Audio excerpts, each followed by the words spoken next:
माना कि इनसे बढ़िया कोई नहीं है। सीधी सी बात है, अपने अधिकारों को जानिए, सरकार से सवाल पूछना स्टार्ट कीजिए, मंत्रियों से सवाल पूछना स्टार्ट कीजिए, अपने लोकल विधायक से सवाल पूछना स्टार्ट कीजिए। आज हमारे देश में जो एजुकेशन सिस्टम और हेल्थ केयर का जो हाल है वो किसी से छुपा हुआ नहीं है, जिस पे जो रिस्पॉन्सिबल पर्सन है, जो बड़े बड़े सेलिब्रिटीज़ हैं, जनता के वजह से आज वो सेलिब्रिटी बने हुए हैं, उनकी चू तक नहीं आ रही है।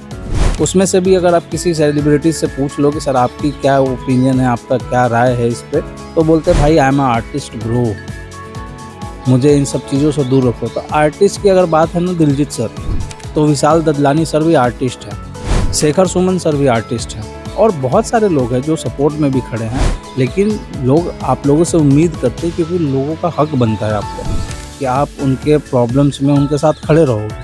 लेकिन हमारे देश में बहुत आम बात है कि जहाँ पर किसी को फ़ायदा नहीं हो वहाँ पर वो बात नहीं करेंगे। हालांकि ये भी बात सही है कि अगर वो ज़्यादा बोलेंगे तो उनके ऊपर प्रॉब्लम क्रिएट हो सकता है, उनको गवर्नमेंट की साइड से या किसी भी तरह से। आपने आए दिनों देखा होगा कि जो भी गवर्नमेंट के नीतियों का विरोध करता है, गलत नीतियों का विरोध करता है, तो गवर्नमेंट उस पर ईडी, सीबीआई, पुलिस कस्टडी, ये सारी चीज़ें करके उसको शांत कराने की कोशिश करती है। आज हमारे देश में न जाने कितने जंगल कट चुके हैं और न जाने कितने जंगल कटने वाले हैं विकास के नाम पर, और दलीलें ये हैं कि हम दूसरी जगह पेड़ लगा दें। अरे सर, जो पेड़ 18-20 सालों से लगा हुआ है, जो ऑक्सीजन दे रहा है, जो एनवायरनमेंट को सही कर रहा है, आप उसको काट कर एक छोटा सा पेड़ लगाओगे जिसको बड़ा होने में लगभग 10 से 15 साल लग जाएगा, उसके बाद वो उसके लेवल का होगा।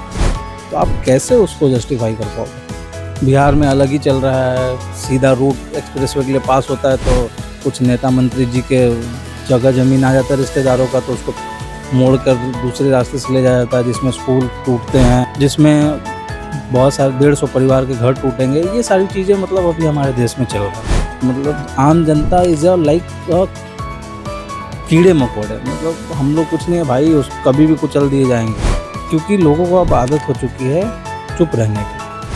लोगों के दिमाग में बहुत टाइम से ये बिठाया गया है कि इनसे बढ़िया कोई है ही नहीं, माना कि इनसे बढ़िया कोई नहीं है।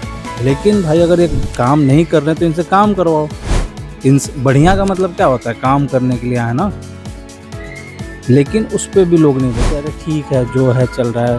फिर जिसके घर पे कुछ प्रॉब्लम्स हो रही हैं, फिर वो आते हैं, हम तो बीजेपी को सपोर्ट करते थे, हम तो इस पार्टी को सपोर्ट करते थे, वही हमारे साथ गलत कर रही है। यही आवाज़ अगर आप पहले उठा दिए होते तो शायद आपको ये सब चीज़ें नहीं देखनी पड़ती। लेकिन ठीक है, आएगा नंबर सबका। रवीश कुमार ने कहा ही है कि मरेंगे वो सब लोग जो चुप हैं। कोई भूखमरी से मरेंगे, कोई बुलडोज़र के नीचे आके मरेंगे, तो ये सारी चीज़ें तो होंगी, आपके साथ भी होंगी, आपके आने वाली पीढ़ियों के साथ भी होगी। अगर आज आप नहीं सुधरेंगे, आज आप विरोध नहीं करेंगे, तो फिर भुगतना तो आपको और आपके पीढ़ियों को ही है। मैं ये भी नहीं कह रहा हूँ कि आप जाके तुरंत जाके सरकार गिरा दो। अरे एटलीस्ट आपका जो हक है उसको समझो, आपको सवाल करने का अधिकार है, क्योंकि लोकतंत्र में जनता मालिक होती है। इस बात को आपको समझना पड़ेगा। पहले आपने चुन के भेजा, आपके वोटों से वो लोग नेता और मंत्री बने, प्रधानमंत्री बने, तो आपका उन पे अधिकार है। अगर आपने वोट नहीं दिए होते तो वो ना वो नेता होते, ना मंत्री, ना प्रधानमंत्री होते। सीधी सी बात है। जब आपके वोट से वो प्रधानमंत्री बने तो आप ही उनसे सवाल पूछोगे कि हमारे देश में औरतों के खिलाफ इतना अपराध क्यों बढ़ रहा है, हमारे देश में बच्चों को एजुकेशन क्यों नहीं मिल रहा है, हमारे देश में हेल्थ केयर सिस्टम क्यों नहीं अच्छी है, हमें क्यों लाखों रुपए करोड़ों रुपए खर्च करना पड़ता है हेल्थ केयर सिस्टम के पीछे। तो ये सारी चीज़ें जो हैं वो आपको खुद से सामने आकर पूछना पड़ेगा। जब भी आप वोट देने जाओ उससे पहले सोचना पड़ेगा, बदलाव तभी आएगा। 70 साल से लोग परेशान थे, जब भी बदलाव की बात आती है तो लोग कहते हैं 70 साल तो उन्होंने बहुत लूटा। अरे भाई 70 साल में सिर्फ लूटा ही नहीं, कुछ दिया भी तो है। लेकिन आपके दिमाग में एक नैरेटिव सेट किया गया कि उन्होंने सिर्फ लूटा है। जब हमारा देश आज़ाद होता तो क्या था हमारे देश के पास? हम भूखमरी से जूझ रहे थे, हम इलिटरेसी से जूझ रहे थे, हम गरीबी से जूझ रहे थे। मतलब हर एक तरह का प्रॉब्लम भारत के ऊपर था। लेकिन जिस तरह से इस प्रॉब्लम से निकाला गया उस टाइम के सरकार के द्वारा, वो सराहनीय है भाई, उसको आप डिनाई नहीं कर सकते। आज हमारे देश में गरीब लोग और गरीब होते जा रहे हैं। उस टाइम पे गरीब लोग थोड़े अमीर हुए, लेकिन अभी हमारे देश में गरीब लोग और गरीब होते जा रहे हैं, और कुछ परसेंट अमीर लोग वो अमीर होते जा रहे हैं। तो गवर्नमेंट की जो पुरानी गवर्नमेंट की जो पॉलिसीज़ थी वो गरीबों को साथ लेकर चलने की थी। अभी हमारे देश में जो पॉलिसीज़ है, अगर आप गरीब हो और आपके बाजू वाला अमीर है, उसको आपकी ज़मीन चाहिए तो वो आप आसानी से ले सकते हैं। पुलिस प्रशासन को पैसे देकर, सिस्टम को पैसे देकर वो आपकी ज़मीन किसी भी तरीके से ले सकता है। या फिर कोई बड़े नेता मंत्री को एक कॉलोनी चाहिए, वो उसको इलीगल घोषित करके वो पूरी कॉलोनी को ले सकता है।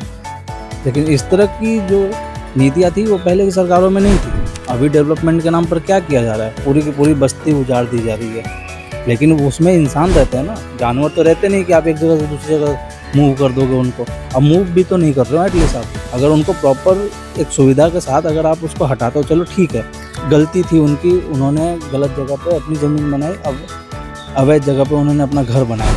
आपकी सरकार है, आपकी सिस्टम है और इन लोगों ने आपको वोट दिया है, तो एटलीस्ट इसकी तो मर्यादा आपके अंदर होनी चाहिए। इतनी तो मतलब ह्यूमैनिटी होनी चाहिए कि ये जो बेघर होंगे तो फिर कहाँ रहेंगे, बच्चे होंगे, महिलाएं होंगे, ये लोग कहाँ रहेंगे। लेकिन ये सब चीज़ें सरकार नहीं सोचती है। सीधी सी बात है, अपने अधिकारों को जानिए, सरकार से सवाल पूछना स्टार्ट कीजिए, मंत्रियों से सवाल पूछना स्टार्ट कीजिए, अपने लोकल विधायक से सवाल पूछना स्टार्ट कीजिए कि भाई बरसात में पानी क्यों भर जाता है, भाई ये रोड में गड्ढे क्यों पड़ रहे हैं, स्कूल हमारा क्यों नहीं ठीक हो पा रहा है। ये सारी चीज़ें अगर आप पूछना स्टार्ट करेंगे तो हमारा देश सुधरेगा, हमारा सिस्टम सुधरेगा। हमारे देश में महान बनने की काबिलियत कूट कूट के भरी हुई है। जय हिंद, जय भारत।